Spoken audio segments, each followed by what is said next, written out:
Hello, welcome back. So, in this episode, I will talk about logging and monitoring in Google Cloud.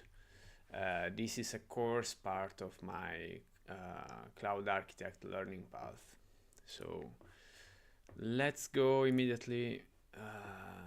Let's remember. So, I started this course in the last episode. I concluded these modules, and now I have to conclude these other three modules. Each of them I think have a lab, so this will take at least 1 hour or a little more. Therefore, let's go. Alerting and policies module overview. In the previous module, we explored how to monitor resources using cloud monitoring. Let us next learn how you can receive timely awareness to problems in your cloud applications so you can resolve the problems quickly. Upon completion of this module, you will be able to explain why SLI, SLO, and SLA are important, define alerting policies, and discuss alerting strategies. You will also be able to explain error budget, identify types of alerts and common uses for each, and also use cloud monitoring to manage services. Okay, so it's clear what we'll achieve at the end of this module. Let's have just a look. So we are going to use the cloud observability suite, like cloud monitoring, logging, reporting, and performance managed tools. In the last module, we had a look on how to monitor um, so how to create dashboards which will show us some metrics about in that case we had a lab where we were using a project to monitor other two projects which had some resources, which in that case were um, virtual machines, compute engine virtual machines, and we were checking uptime checks. We were checking query metrics, how many query the machines were receiving, and we set some alerting policies. And yeah, now we can continue with other type of alerting policies exercises. The three common terms that are frequently used in this course are SLI, SLO, and SLA. Before we cover alerting strategy, it is important to understand what SLI, SLO, and SLA are. Service level indicators, or SLIs, are carefully selected monitoring metrics that measure one aspect of a service's reliability. Ideally, SLIs should have a close linear relationship with your user's experience of that reliability, and we recommend expressing them as a ratio of two numbers, the number of good events divided by the count of all valid events. A service level objective, or SLO, combines a service level indicator with a target reliability. If you express your SLIs as is commonly recommended, your SLOs will generally be somewhere just short of 100%, for example 99.9% or 3 nines. You can't measure everything, so when possible, you should choose SLOs that are smart. SLOs should be specific. Hey everyone, is the site fast enough for you? Is not specific, it's subjective.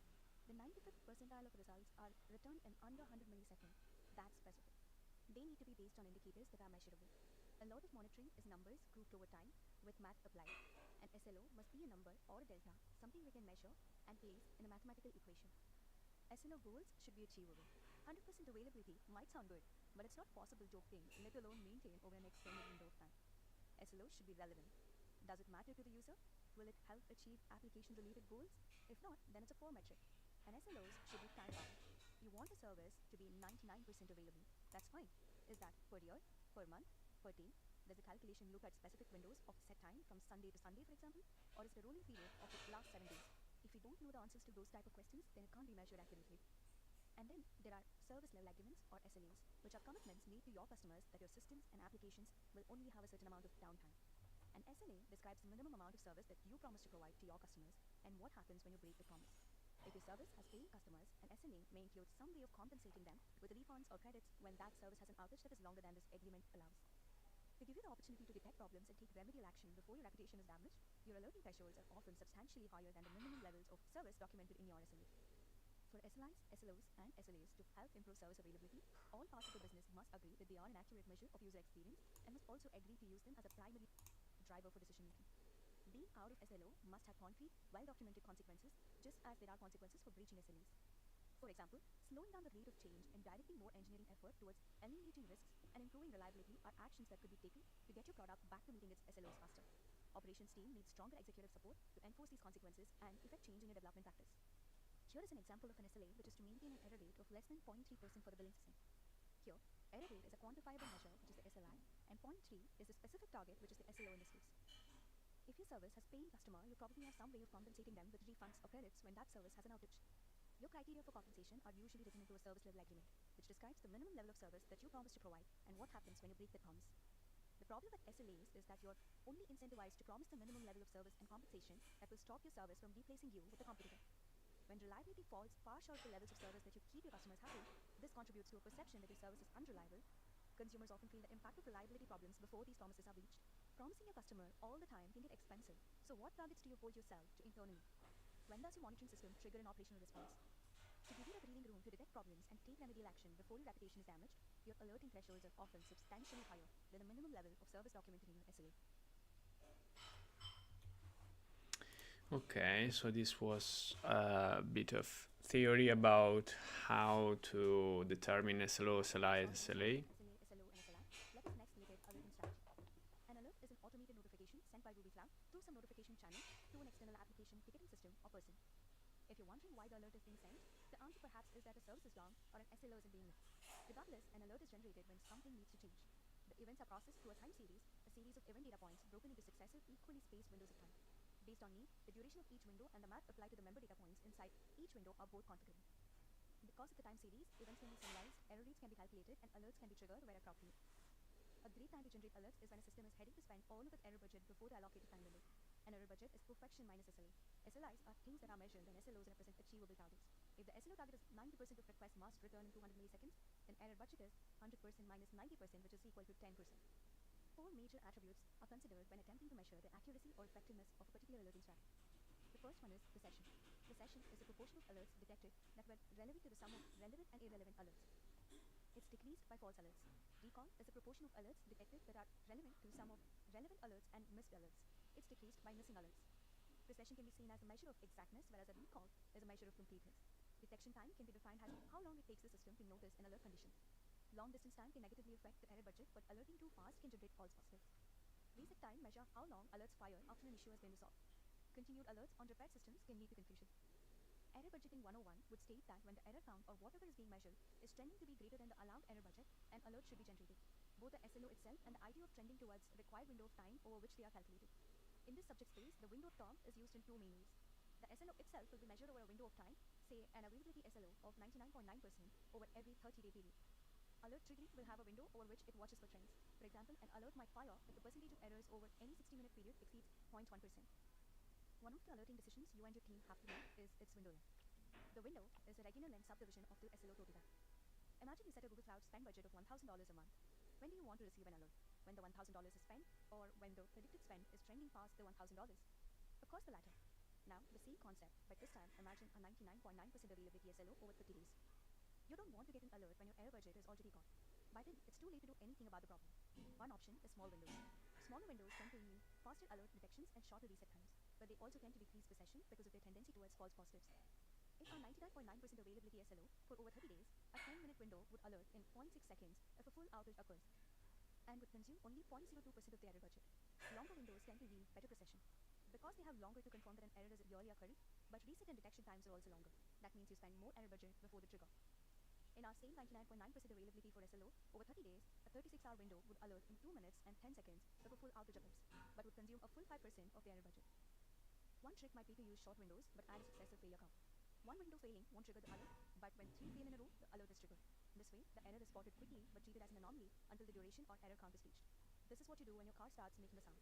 You don't immediately freak out, but you pay attention and try to determine whether it's a real issue or a fluke. The downside is that precision typically has an inverse relationship with recall. As the precision goes up, as you avoid false positive, you let the problem continue to happen. If they pay attention but don't alert yet, duration is 10 minutes. 100% outage for 5 minutes is not detected. As a result, if the errors spike up and down, they might never be detected. So how do we get good precision in recall? This is achieved with multiple conditions. Many variables affect a good alerting strategy, including the amount of traffic, the error budget, peak, and slow periods, to name a few. The fallacy is believing that you have to choose a single option. Define multiple conditions in an alerting strategy to get better precision, recall rate, detection time, and rest time. You can also define multiple alerts through multiple channels. Perhaps a short window condition generates an alert, but it takes the form of a pub-sub message to a cloud run container, which then uses complex logic to check multiple other conditions before deciding whether a human gets a notification. An alert should always be prioritized based on customer impact and SLA. Don't involve humans until the alert meets some threshold for criticality. You can use severity levels that are an important concept in alerting to aid you and your team in properly assessing which notifications should be prioritized. You can use these levels to focus on the issues deemed most critical for your operations and triage through the noise. You can create custom severity levels on your alert policies and have this data included in your notifications for more effective alerting and integration with downstream third-party services. The notification channels were enhanced to accept this data, including email, webhooks, cloud PubSub, and PagerDuty. This enables further automation and customization based on importance wherever the notifications are consumed. High priority alerts must go to Slack, SMS, or maybe even a third-party application like PagerDuty. You can even use multiple channels together for redundancy. Low priority alerts must be logged, sent through email, or inserted into a support ticket management system. Okay, so this was another interesting piece of theory and considerations that you may need when building your SLI and SLO and SLA system. So Alerting concepts and strategies, let's look at how to create alerts in Google Cloud. Google Cloud defines alerts by using alerting policies. An alerting policy has a name, one or more alert conditions, notifications, and documentation. For the name, use something descriptive so you can recognize alert after the fact. Organizational naming conventions can be a great help. Alert policies can also be created from the gcloud CLI, the API, and Terraform. It starts with an alert policy definition in either a JSON or YAML format. One neat trick when learning the correct file format is to create an alert using Google Cloud Console. Then use the gcloud monitoring policies list and the describe command to see the corresponding definition file. The alerting API and gcloud CLI can create, retrieve, and delete alerting policies. The alerting policies are of two types: metric-based alerting policies and log-based alerting policies. Metric-based alerting policies are policies used to track metric data collected by cloud monitoring. You can add a metric-based alerting policy to your Google Cloud project by using the Google Cloud Console. The classic example of a metric-based alerting policy is to notify when the application is running on a VM that has high latency for a significant amount of time. Log-based alerting is used to notify anytime a specific message occurs in a log. You can add a log-based alerting policy to your Google Cloud project by using the Logs Explorer in Cloud Logging or by using the Cloud Monitoring API. An example of log-based alerting policy is to notify when a human user accesses the security key of a service account. The alert condition is where you spend the most by using the Logs Explorer in Cloud Logging or by using the Cloud Monitoring API. An example of log-based alerting policy is to notify when a human user accesses the security key of a service account. The alert condition is where you spend the most alerting policy time and make the most decisions. The alert condition is where you decide what's being monitored and under what condition an alert must be generated. Notice how the web interface combines the heart of the Metrics Explorer with the configuration decision. You start with a target resource and metric you want the alert to monitor. You can filter, group by, and aggregate to the exact measure you require. Then the yes or no decision logic for triggering the alert notification is configured. It includes the trigger condition, threshold, and duration. There are three types of conditions for metric-based alerts. Metric threshold conditions trigger where the values of a metric are more than or less than a threshold for a specific duration window. Metric absence conditions trigger when there is an absence of measurements for a duration window. Forecast conditions predict the future behavior of the measurements by using previous data. These conditions trigger when there is a prediction that a time series will violate the threshold within a forecast window. An alert might have 0 to many notification options selected, and they can be of a different type. There are direct-to-human notification channels such as email, SMS, Slack, or mobile push, and for third-party integration use webhook or PubSub. Manage your notifications and incidents by adding user-defined labels to an alerting strategy. Because user-defined labels are included in notification, if you add labels that include the severity of an incident, then the notification contains information that can help you prioritize your alerts for an investigation. If you send notifications to a third-party service like PagerDuty, webhooks, or PubSub, then you can pass the JSON payload and route the notification according to its severity so that your team doesn't miss critical information. A notification channel decides how the alert is being sent to the recipient. Alerts can be routed to a third-party service. Email alerts are easy and informative, but they can become notification spams if you aren't careful. SMS is a great option for fast notifications, but choose the recipient carefully. Slack is very popular in support circles. The Google Cloud app for mobile is a valid option. PagerDuty is a third-party on-call management and incident response service. Webhooks and PubSub are excellent options when you want to alert users to external systems of code. The documentation option is designed to give the alert recipient additional information they might alert use. PagerDuty external systems of code.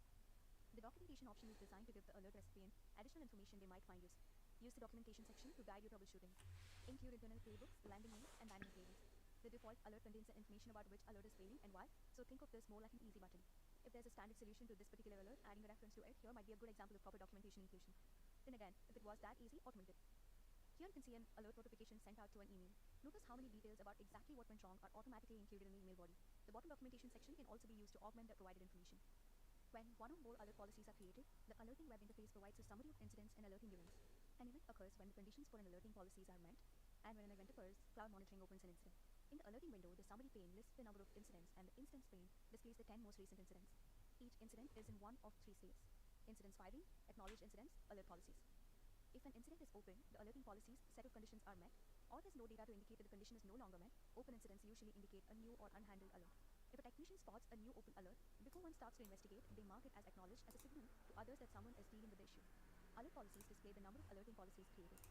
As mentioned earlier, the incidents pane display the most recent open incidents. To list the most recent incidents in the table, including those that are closed, click Show Closed Incidents. Snooze displays the recently configured snoozes when you want to temporarily prevent alerts from being created and notifications from being sent, or to prevent repeated notifications from being sent for an open incident, you create a snooze. For example, you might create a snooze when you have an escalating outage and you want to reduce the number of new notifications. Groups provide a mechanism for alerting on the behavior of a set of resources instead of individual resources. For example, you can create an alerting policy that is triggered if some resources in the group violate a condition. For example, CPU load. Instead of having each resource inform you of violation individually. Groups can contain subgroups and can be up to 6 levels deep. One application for groups and subgroups is the management of physical or logical topologies. For example, with groups, you can separate your monitoring of production resources from your monitoring of test or development resources. You can also create subgroups to monitor your production resources by zone. Resources can belong to multiple groups as well. You define the one-to-many membership criteria for your groups. A resource belongs to a group if the resource meets the membership criteria of the group. Membership criteria can be based on resource name or type, cloud projects, network tag, resource label, security group, region, or app engine app, or service. Log-based metrics are extracted from cloud monitoring and are based on the content of log entries. For example, the metrics can record the number of log entries that contain particular messages, or they can extract latency information reported in log entries. You can use log-based metrics in cloud monitoring charts and alerting policies. As we covered earlier in this module, an alerting policy describes a set of conditions that you want to monitor. When you create an alerting policy, you must also specify its conditions, what is monitored, and when to trigger an alert. The log-based metrics serve as the basis for an alerting condition. To create alerting policies by using Terraform, start by creating a description of the condition under which some aspect of your system is considered to be unhealthy and the ways to notify people or services about this state. Shown on slide is a basic monitoring alert policy with the name alert policy. The code includes 3 required arguments: display name, combiner, and conditions. Display name. This argument helps identify the policy with a name that can be seen on the dashboard. Combiner argument defines how the results of multiple conditions have to be combined. Conditions define a list of conditions that are combined based on the combiner. A policy can have up to 6 conditions. For some more policy examples, visit the links listed on the slide. Okay, so now we're going to have this lab, hands-on lab. Let's start it.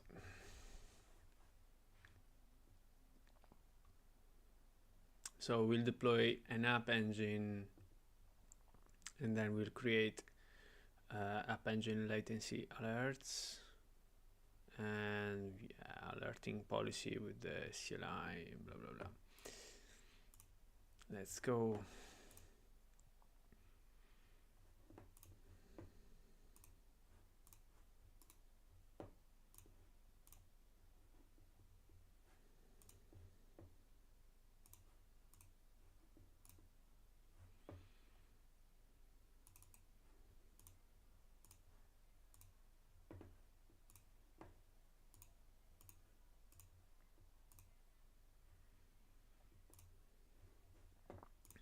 Okay, task 1. We'll download and test a sample app from GitHub. So let's go. So we first of all clone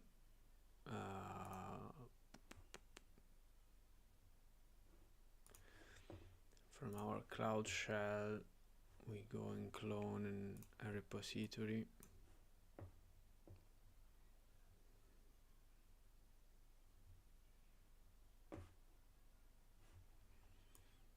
Come on. Okay. So here we have our Cloud Shell. This is a command which will instruct our machine to git clone dept1 this repository from Google Cloud Platform Training Data Analyst. Okay, therefore it's nearly done. Once the cloning completes, change the deploying apps to GCP floor and the repository that contains our sample app. Okay, so we have to go to a specific folder.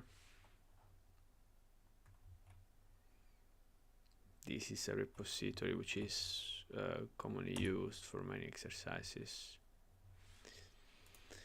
Now we have to edit the main.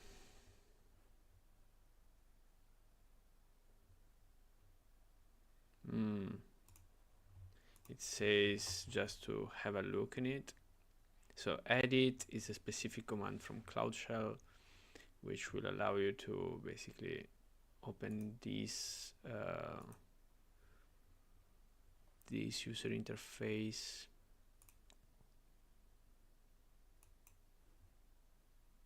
Okay, and here we have the code of our app. We get back to the terminal and we install the requirement, the applications, the packages listed in requirements, and then we execute the code in main.py.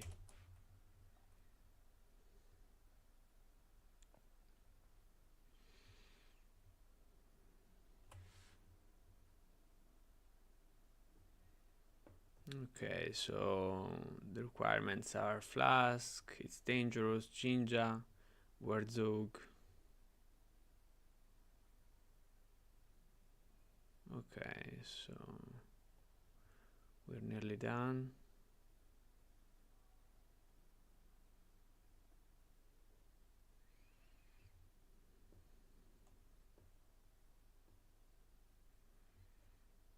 Okay, so we're receiving some warnings from the servers we are installing. Now, to see the program running, we can preview it. Okay.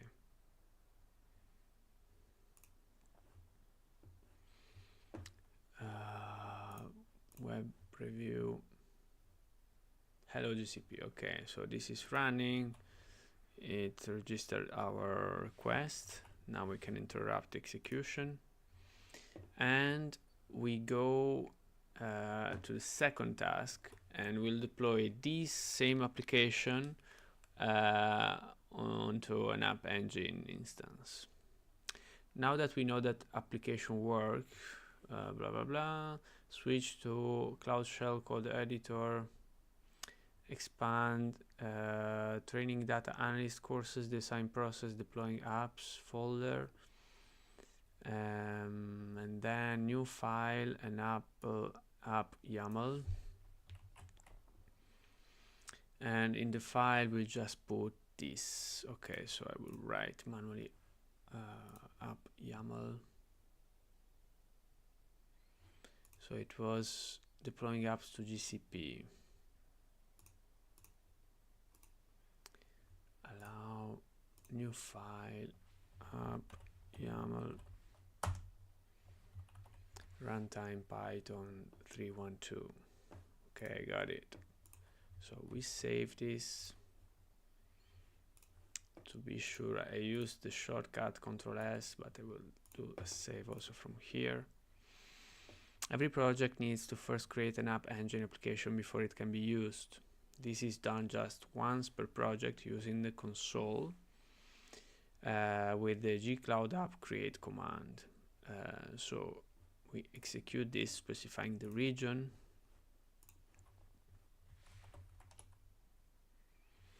Authorize. So it's completing the command. Now that we created it, we have to deploy it with version 1. It will be a quiet deploy and it will take some minutes, I think.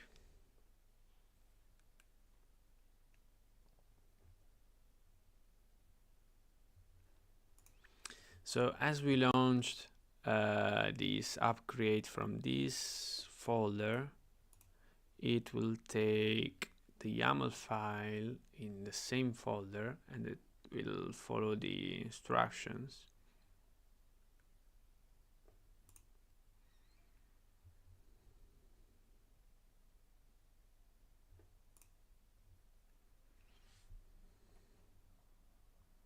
Okay, Now,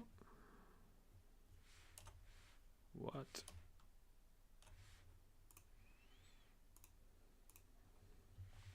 We execute the app deploy command.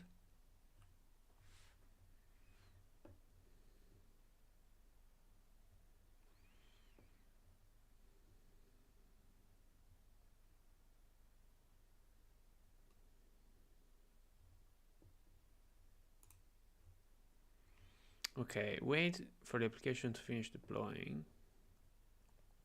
View all products serverless App Engine dashboard.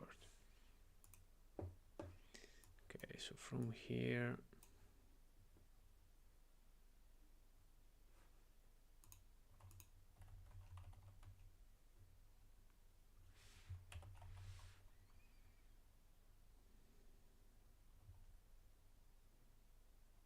don't we have App Engine?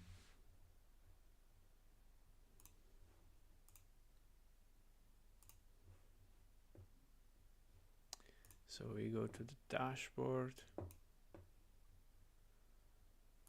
Okay. Right on the dashboard, you see a link to your application similar to what is shown below. Okay, I see. So let's get back here.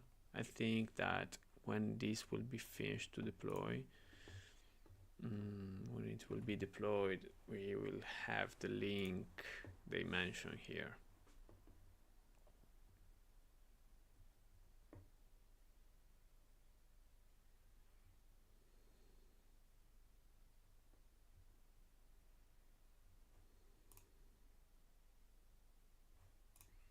So it has been deployed.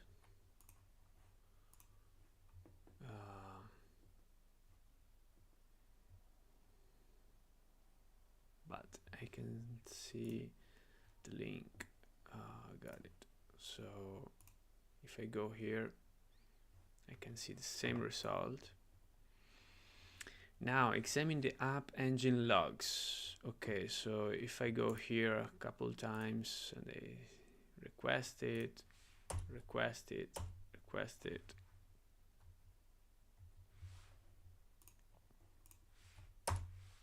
so I requested it some 5 times. I will go to App Engine, click version link, select log from the diagnose column.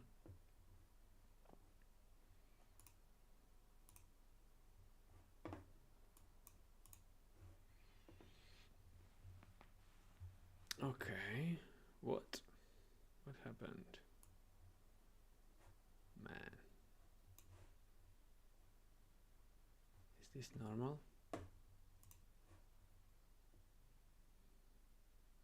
Okay, so now I have in the logs, click the jump to now button. Okay, where the fuck is that button? I've never seen it. Preferences, time selection, query library, next, actions, done. Okay, run query.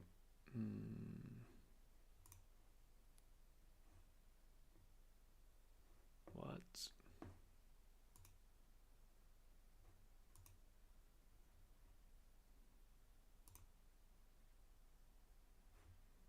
Maybe it was stream logs.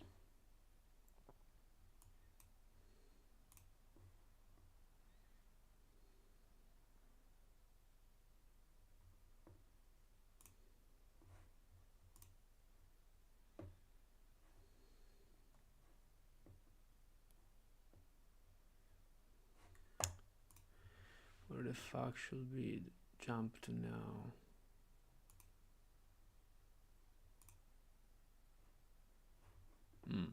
So okay, I have some logs here. I think this is the important aspect. Okay. Therefore, create an App Engine latency alert. Now that we have the application running, let's create an alert to watch for unusually high latency. To start, let's explore our application current latency. check current application latency in the Matrix Explorer. So you go to Observability Monitoring Matrix Explorer.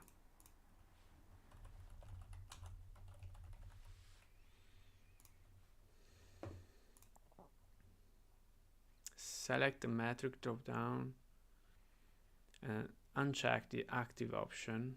Set the metric to GUI application, Google App Engine application, HTTP response latency. Click apply.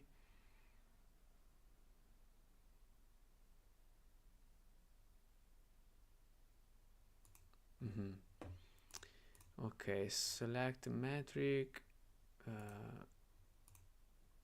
Now we go to GUI application, HTTP response latency. Right? Yeah. So in the aggregation field, click on the drop down and select 99 percentile.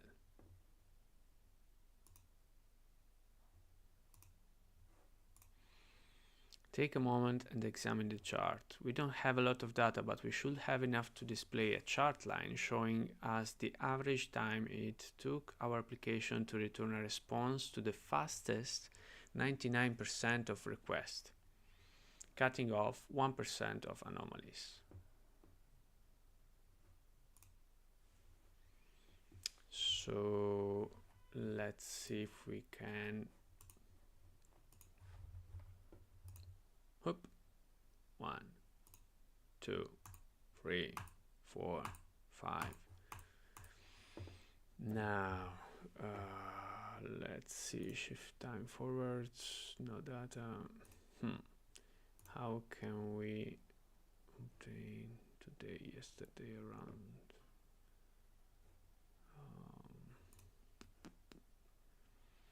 Well, this is the only data we have. Response latencies. So it's 1.41 seconds. I imagine that we do not have any more data because there may be any type of caching. I'm not sure, something that maybe not really making our application to generate a response. It's just reusing it, I think.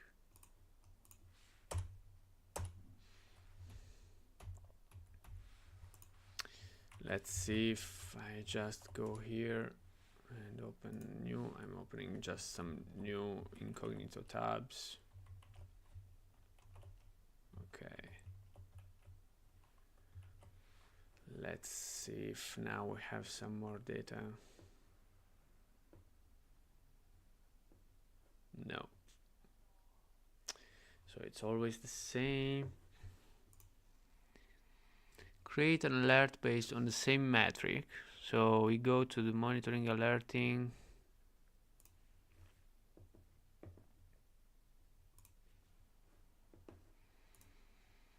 And at the top, click Edit Notification Channels and scroll to the email section. Use Add New to add your email address as valid notification channel. For display name, choose any name and click Save. Okay.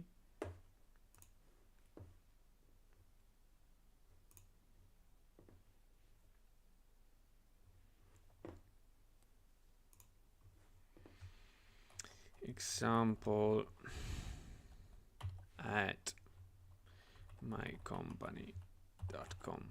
Display name people. Okay, therefore now we can switch back and go to the alerting page and click create policy. Then we select a metric and check active and put the same metric here. Click apply and set rolling window to 1 minute. Okay, so GUI application HTTP response latency apply, rolling window 1 minute. Next,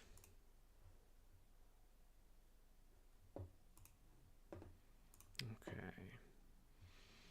Now, you'll notice the new configuration section that's been added to the standard Matrix Explorer window in the lower left. Set up a condition so that if any time series violates the threshold position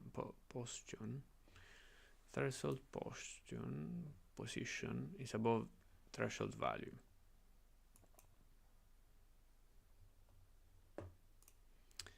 Anytime series violates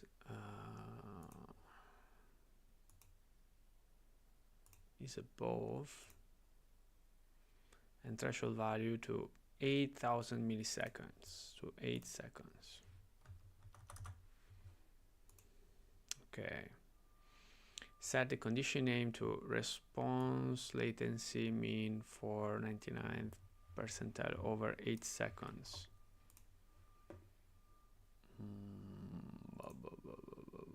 Next, no. Oh yeah, the name is here. Text field alert policy name. Now take a moment to examine the alerts chart. It's the same chart we created earlier with the Matrix Explorer, but this time there should be an alert line draw at 8 seconds. Oh. Oh, okay.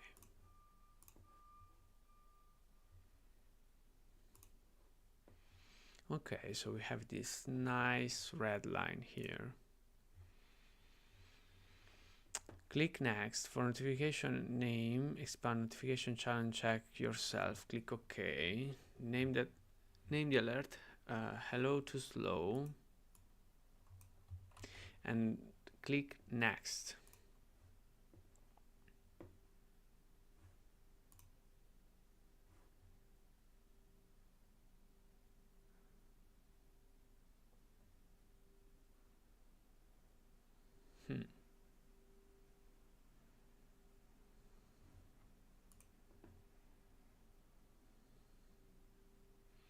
I mean, it's okay.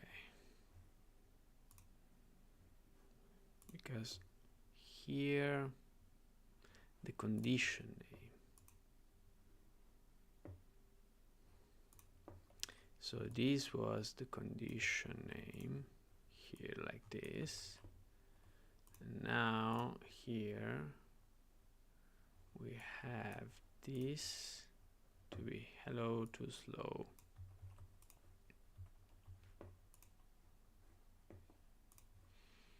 So now we can create the policy.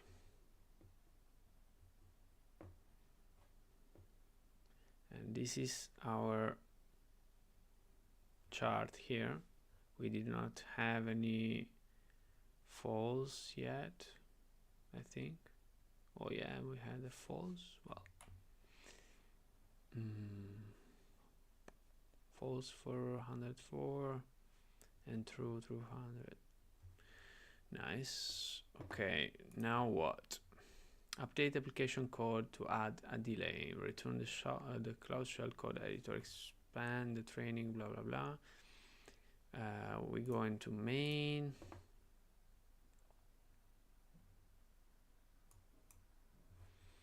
Okay, let's go. Not that big.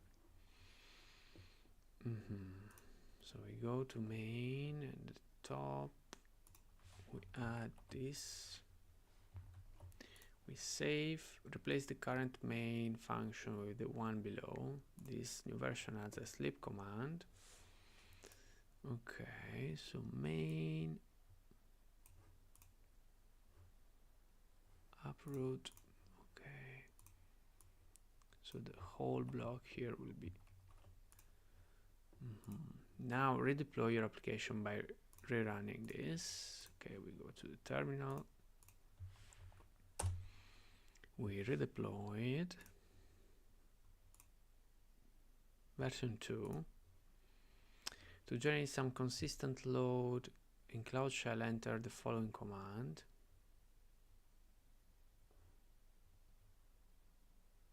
Okay, so first of all, we should be sure that this is working.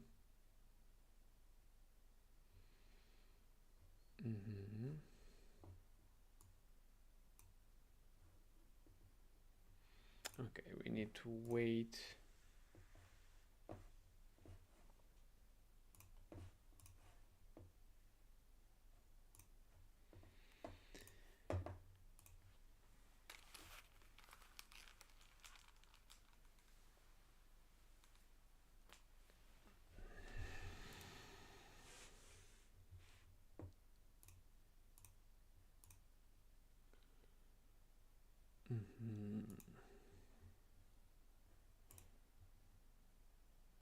Nearly done.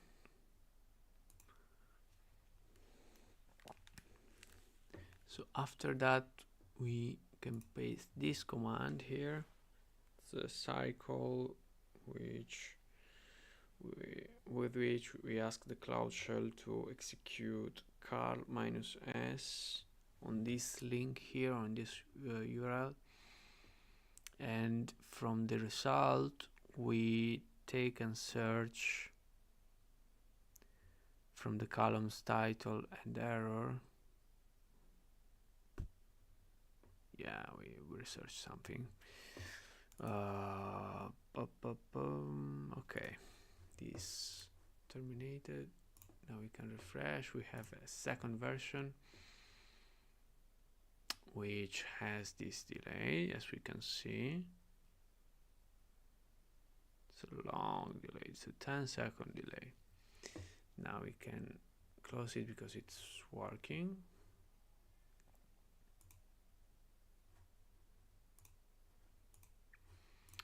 We go to our Cloud Shell, we launch this loop command.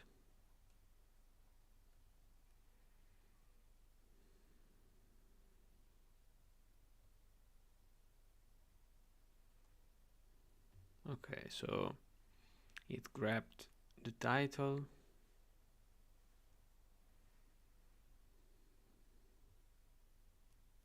Grabbed the title again.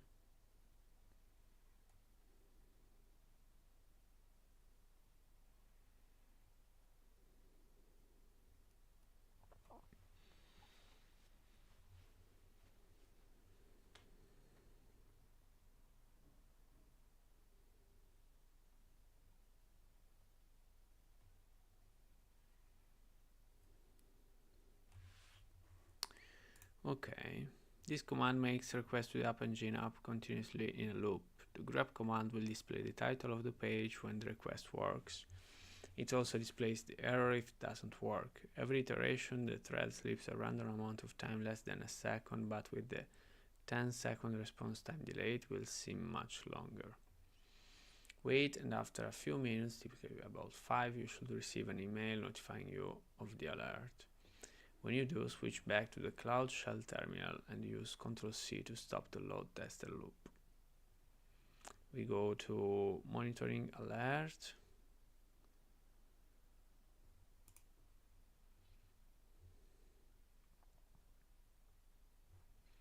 If we go to the accidents here, so in monitoring, in alerting, in incidents, we will see something. Incidents firing.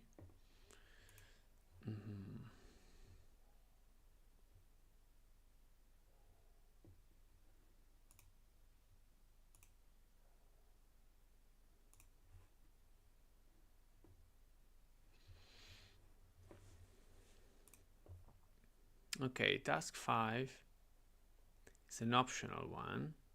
Let's see what's about. Creating an alerting policy with the CLI. So return to the cloud editor, blah blah blah, new file, which provides number of 500 errors by total.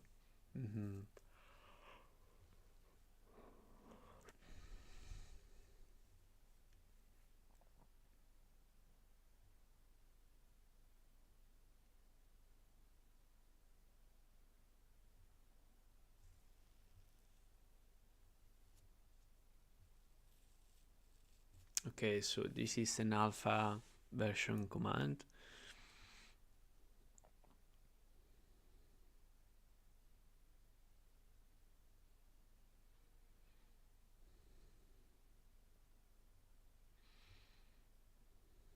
Okay, so it's just throwing random errors.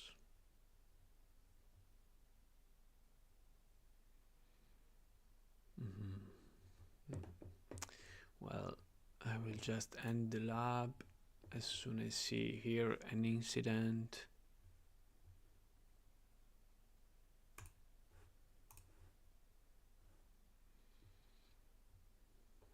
It's not showing anything yet.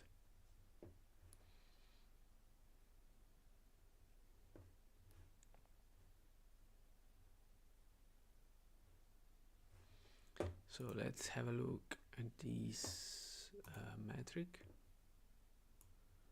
So, okay, we had something here.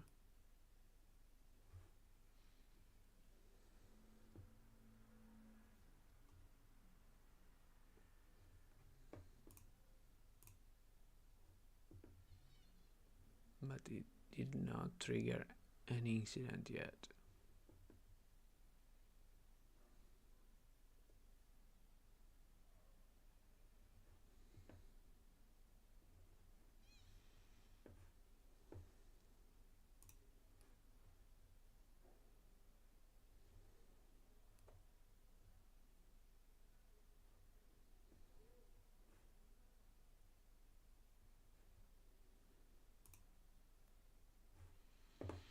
Okay, so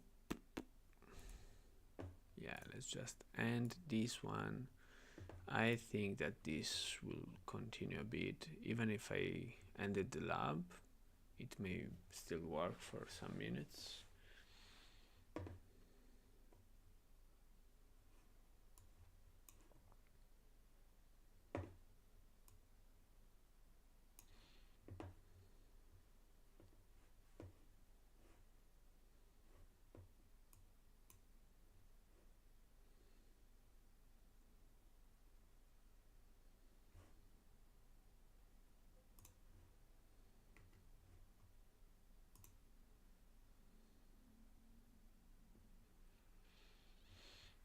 Okay, okay.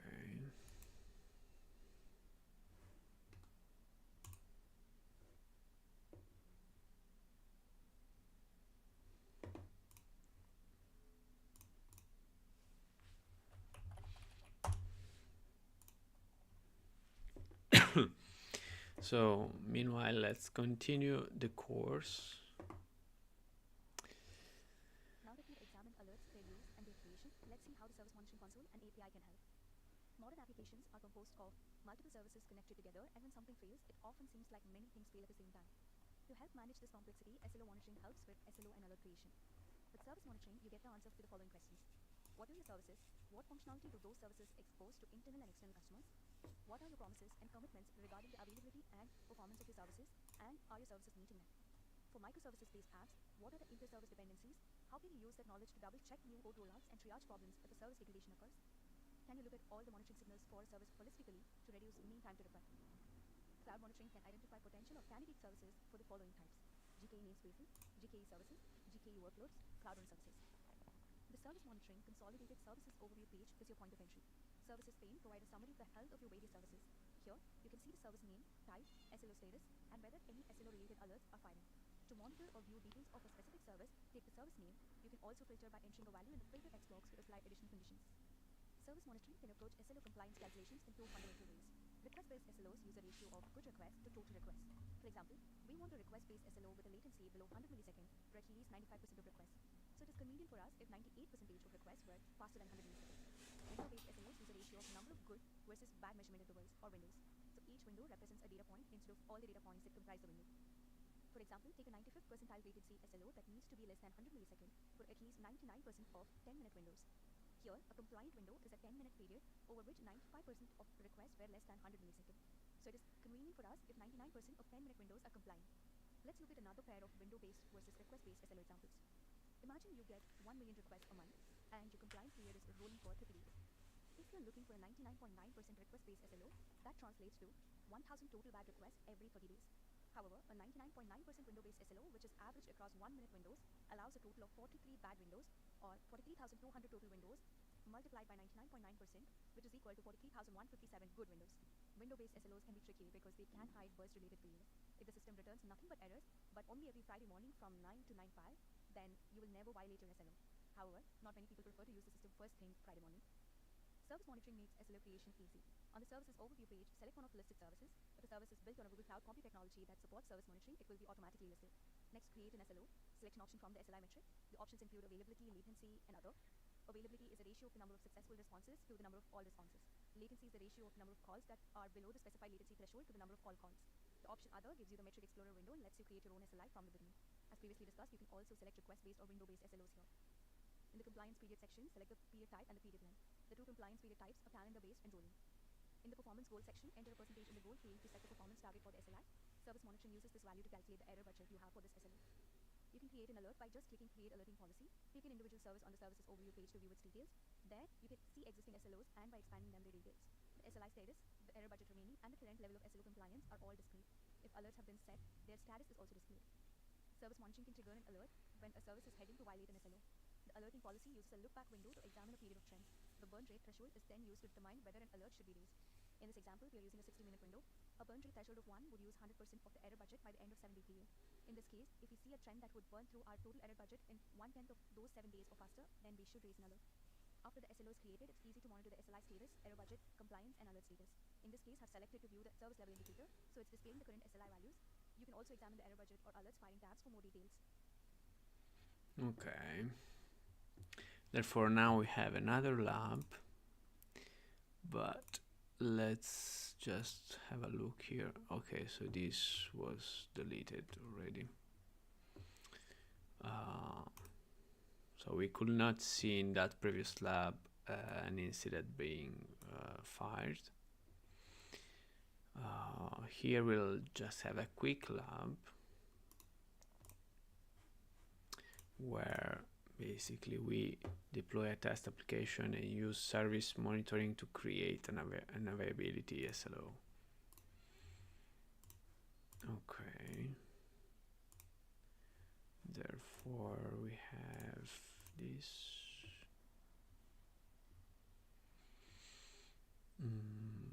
Okay.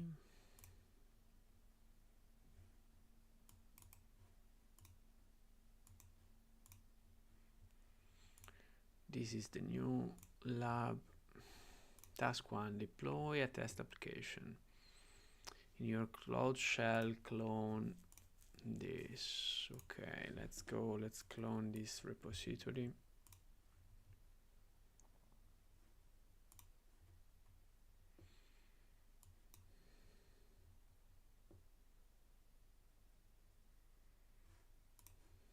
Okay.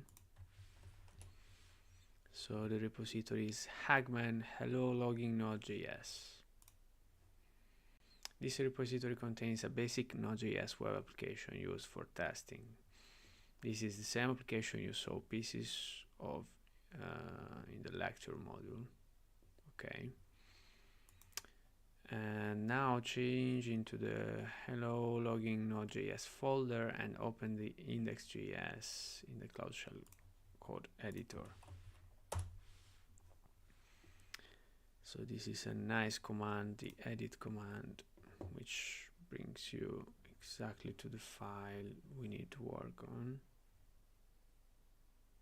Okay.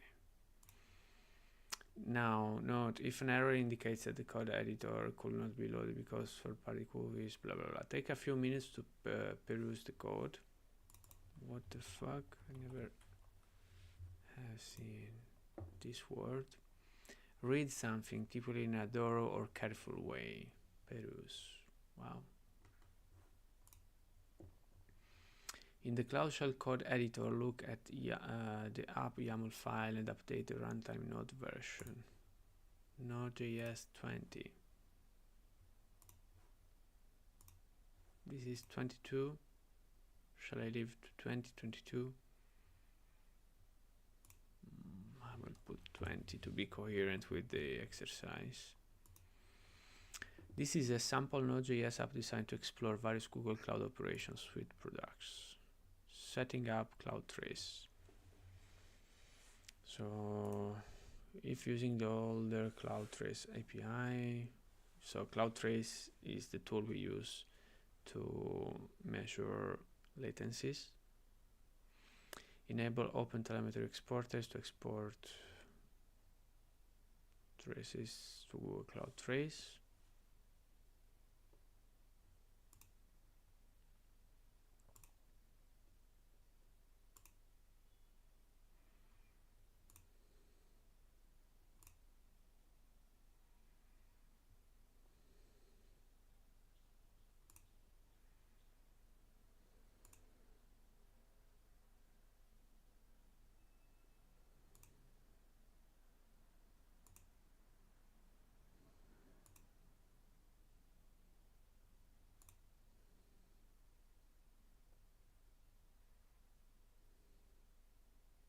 Okay, so this is a set of tests about the latency. Okay, nice. So in the Cloud Shell code editor, look at the package.json file.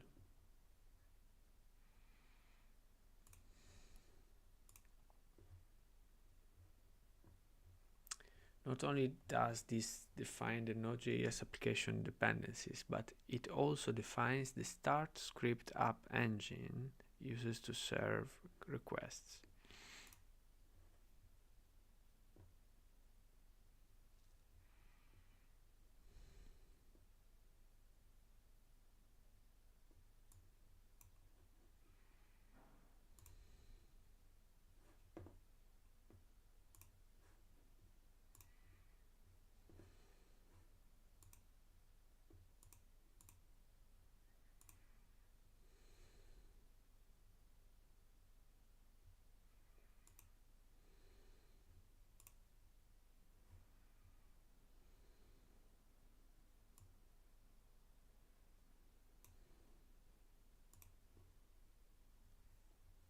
Node.js, Node index.js. Okay, so return to the Cloud Shell window, and if the Cloud Shell is not visible, click Open Terminal, create a new app engine app.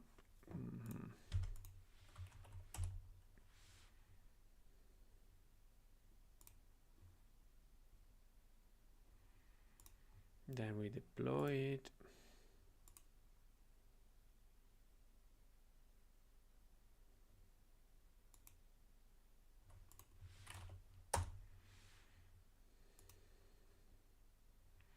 Wait until the deploy completes before moving on. When prompted, type Y and press enter. Copy the URL to your newly deployed app from the console and open it in a tab browser.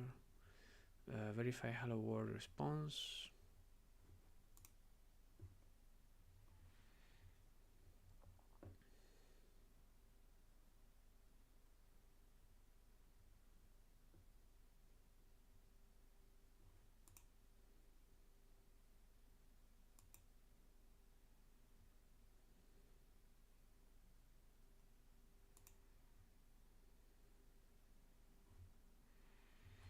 Then we'll use service monitoring to create an availability SLO.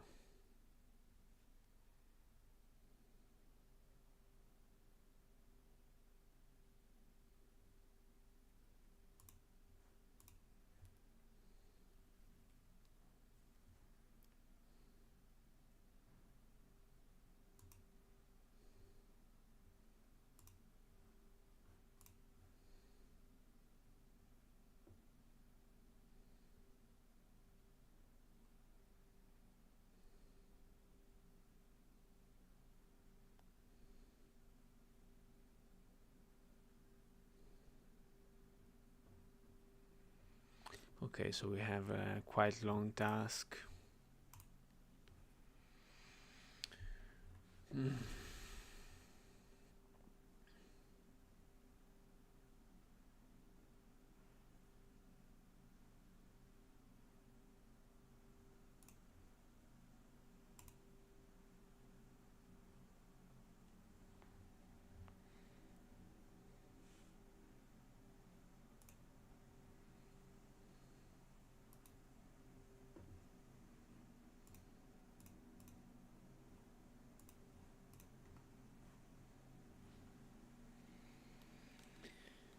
Nearly done.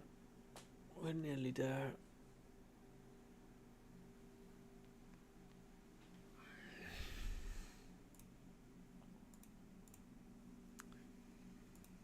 Mhm.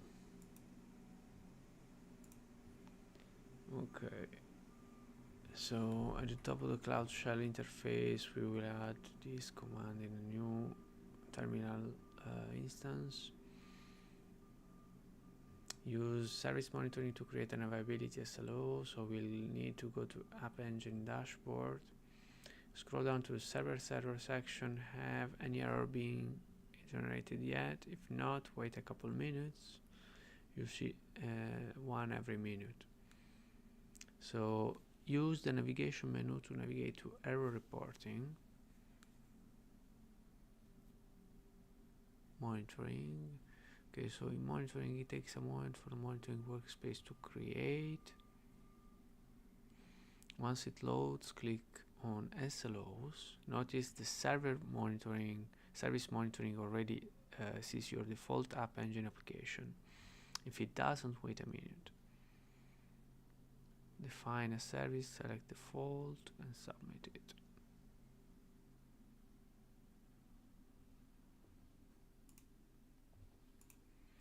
Okay, so first of all, we have the app working correctly. Now here we put some pressure on the app. And we go to monitoring.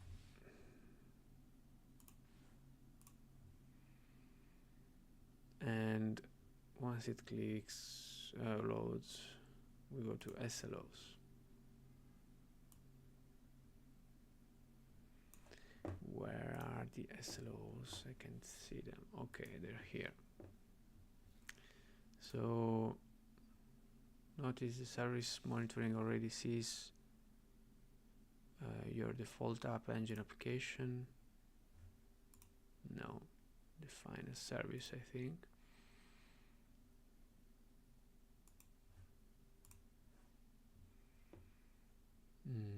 Default, submit.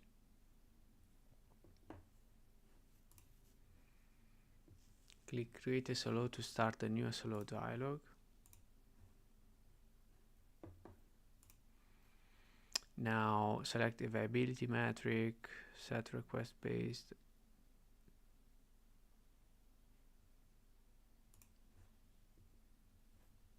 Continue. Take a moment to investigate the details, the SLI and details displayed, and click Continue. Availability, App Engine, response count, percentage good request out of total request. Continue. To define the SLO, set the period type to rolling and the period length to 7 days to calculate the SLO and constantly moving on a constantly moving 7-day window of time.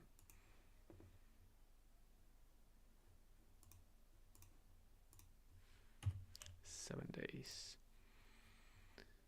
Then set the goal to 99.5%.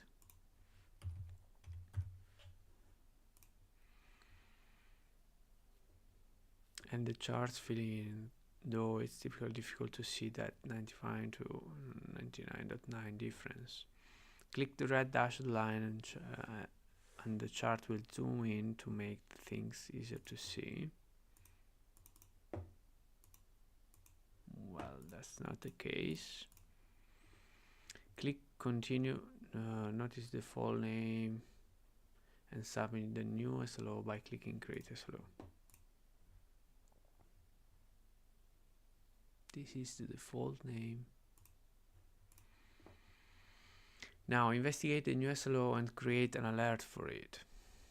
So under the current status of one SLO section, expand the SLO, new SLO, and investigate the information of it displays. So SLOs.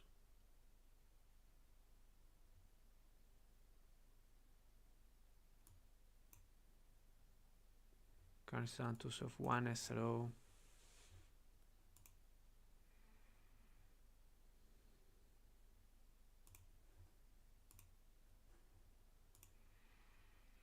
Move between the three tabs: service level, indicator, budget alert, investigating each.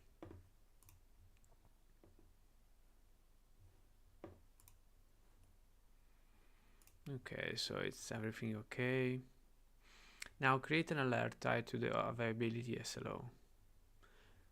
Because you are looking at the expanded SLO interface, click the alerts firing tab and select create SLO alert.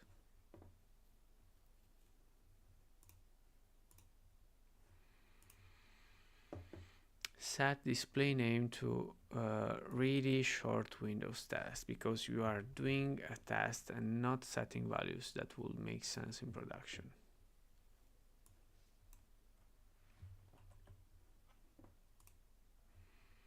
Loopback duration to 10 minutes and the burn rate to threshold to 1.5.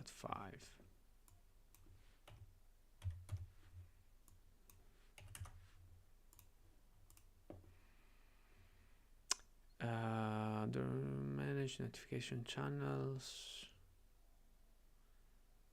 email, okay.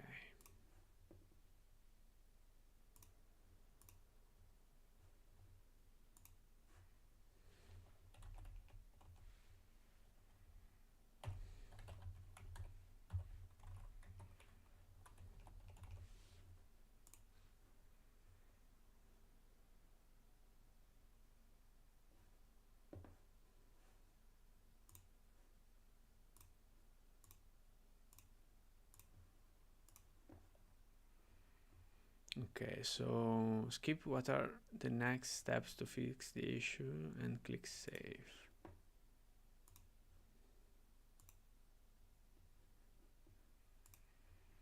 Okay, so on the slow page, switch back to the service level indicator tab. It should not display our alert as a red dotted line.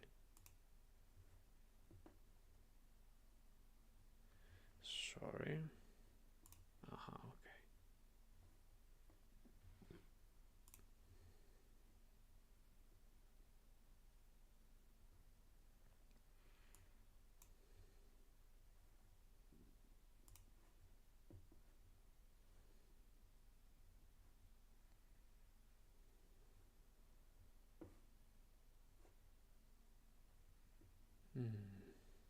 Oh, auto refresh. Okay, it's already starting. Trigger the alert.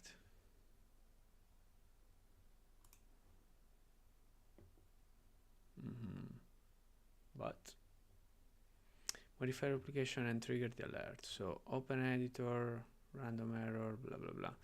So I already created an alert.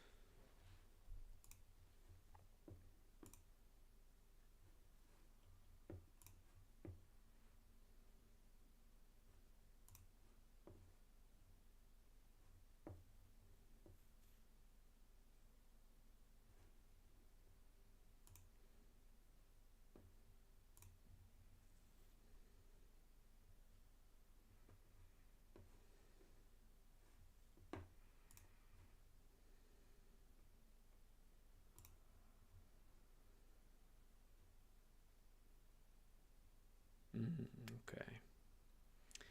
So switch back to your Cloud Shell view and open editor if it's not already displayed, blah blah blah, and reopen index.js. Scroll to the random error root found at approximately line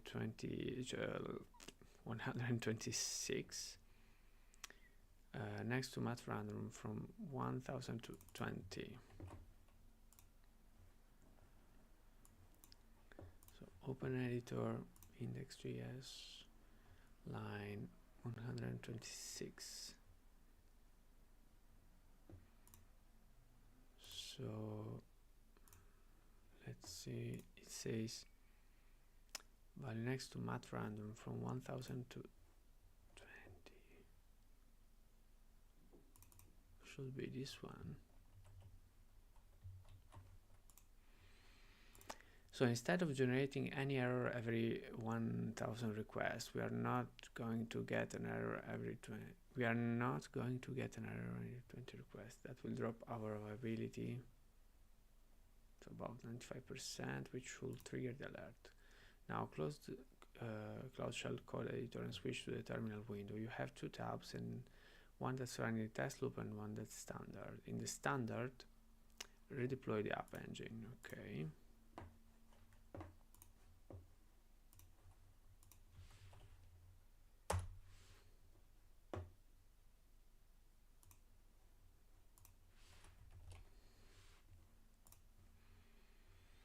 Once the deploy complete, switch to the tab running the test loop and verify the uptick in errors.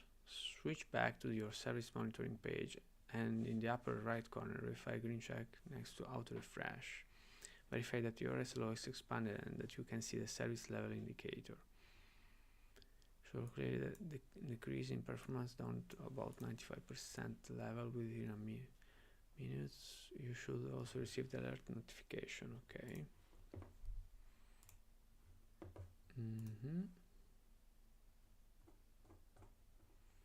So we have no errors here.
Let's see.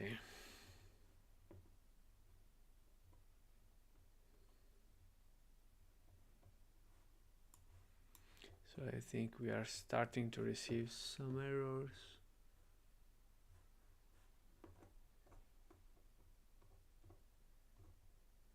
Yeah, so yeah, now we have it. Internal server error. Okay, internal server error.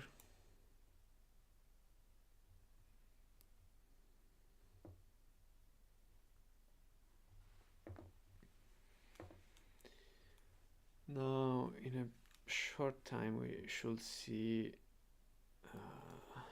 the performance dropping down.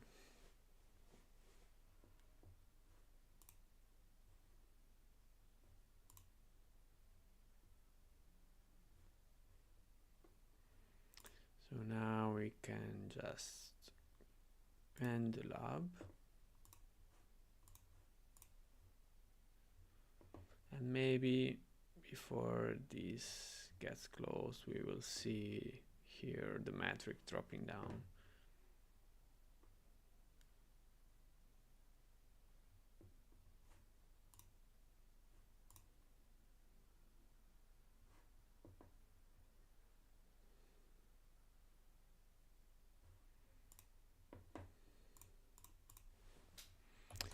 Good lab. Let's continue. So now we have a quit. Meanwhile, here is continuing. So explain error budget. The proportion of alerts detected that were relevant to the sum of relevant and irrelevant alerts. How long alerts fire after an issue is resolved. How long it takes to send notification in various conditions. The proportion of alerts detected that were relevant to the sum of relevant alerts and missed alerts.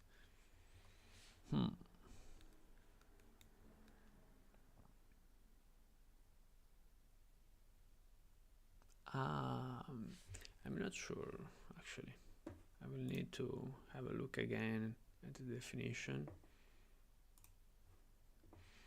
In evaluating your alerting policies, which below best describes precision. So how long alerts fire after an issue is resolved, how long it takes to send notification in various conditions. So this is asking me to reload it because session was closed. So I will just close everything again.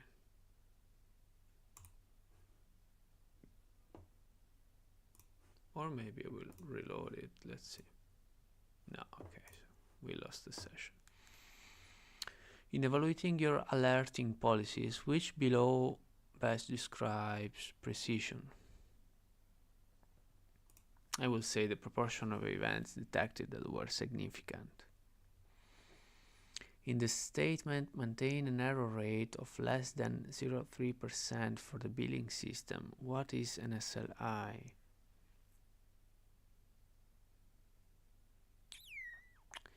An error rate of less than 0.3%.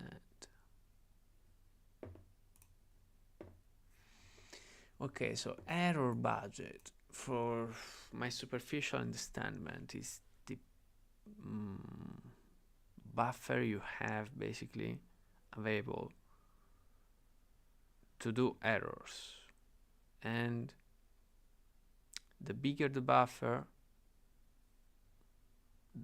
bigger are the chances that you will code the errors. We will catch the errors before you arrive to a certain threshold, which it's a good case, but of course you cannot fill your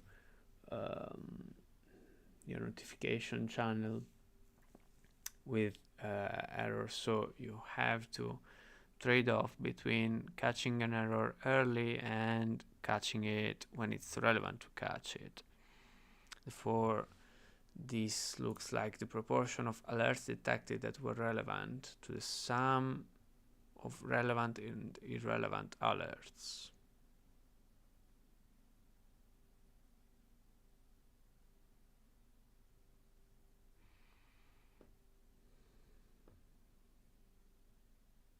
The proportion of alerts detected that were relevant to the sum of relevant alerts and missed alerts.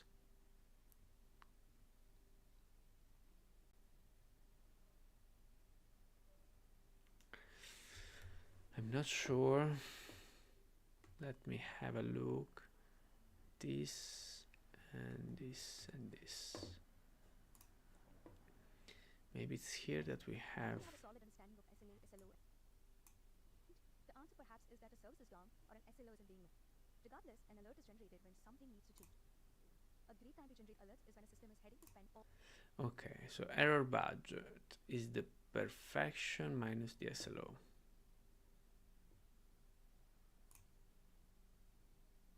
These events can be summarized, error rates can be calculated, and alerts can be triggered where appropriate. A great time to generate alerts is when a system is heading to spend all of its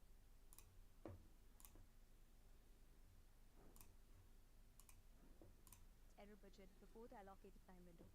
An error budget is perfection minus it spend all of its error appropriate.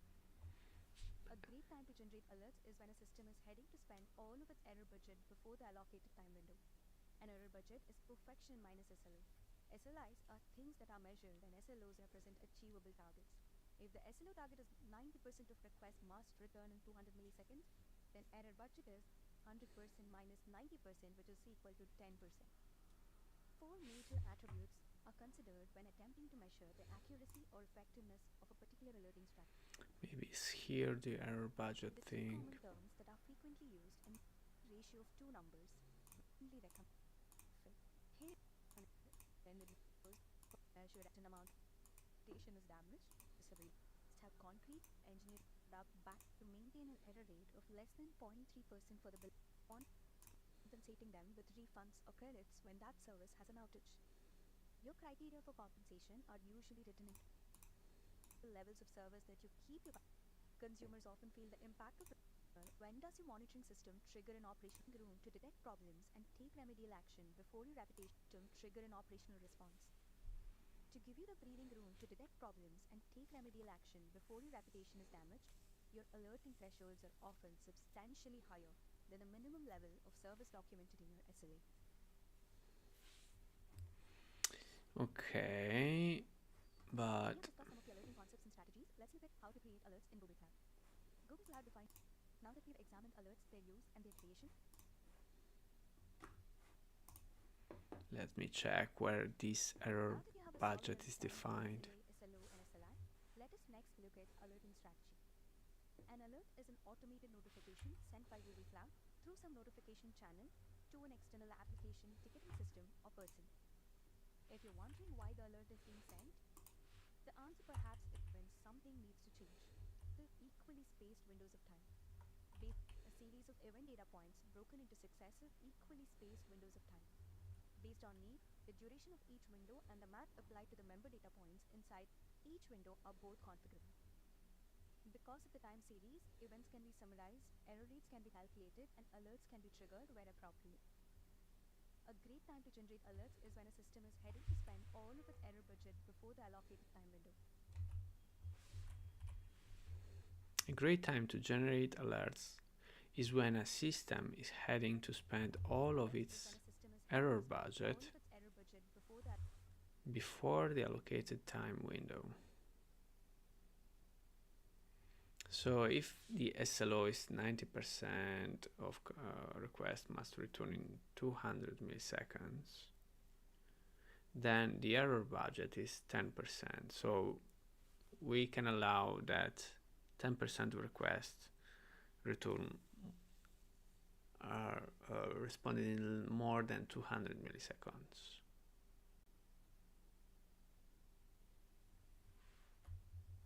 Allocated time window. An error budget is perfection minus SLO. Perfection minus SLO.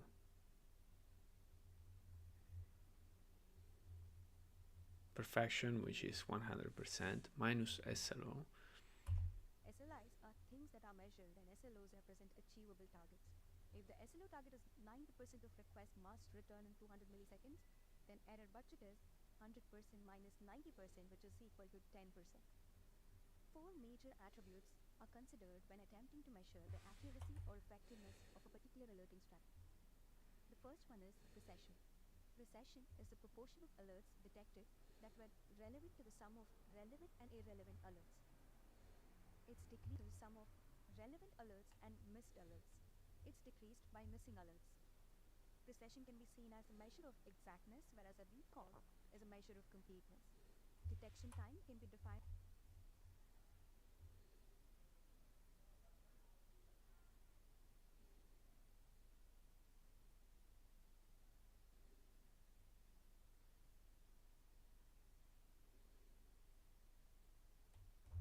and has how long it takes the system to notice an alert condition. Long distance time can negatively affect the error budget, but alerting too fast can generate false positives. Continued alerts on repaired systems can or whatever is being measured. Error budgeting 101 would state that when the error count or whatever is being measured is trending to be greater than the allowed error budget, an alert should be generated.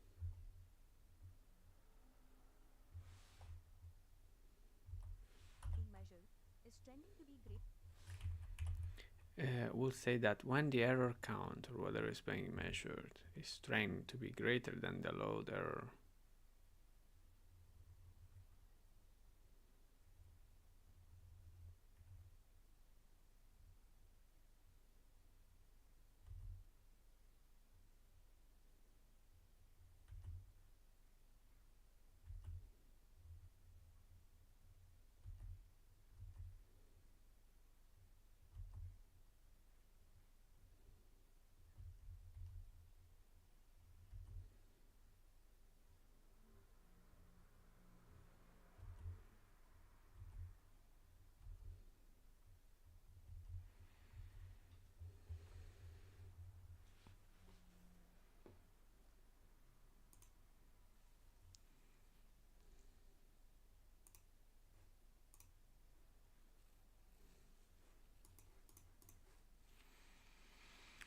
the proportion of errors that were relevant to the sum of relevant to the relevant alerts.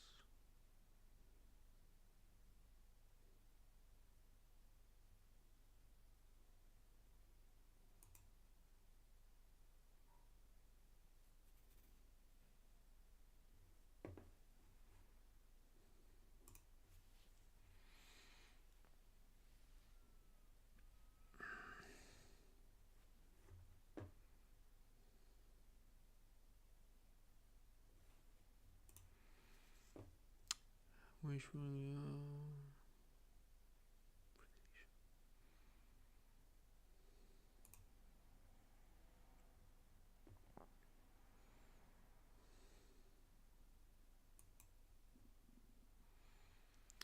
So I said that it was the proportion of relevant. Let's see, relevant and missed.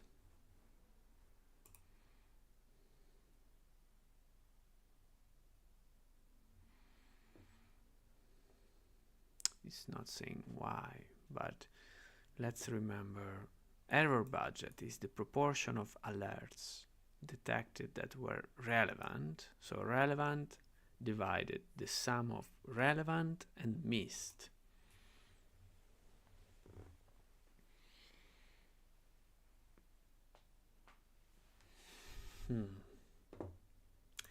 This is an interesting idea. In this module, we examine some of the Google Cloud's advanced logging and analysis capabilities. Specifically in this module, you will learn to use Log Explorer feature. Okay, so this is already the next module. We have only 2 modules here which need to be completed. These modules look like quite long, therefore, as this is already an hour and a half, I will stop this video here and I will continue the next one with the remaining modules. Therefore, thank you very much for being here again. I will see you in the next video.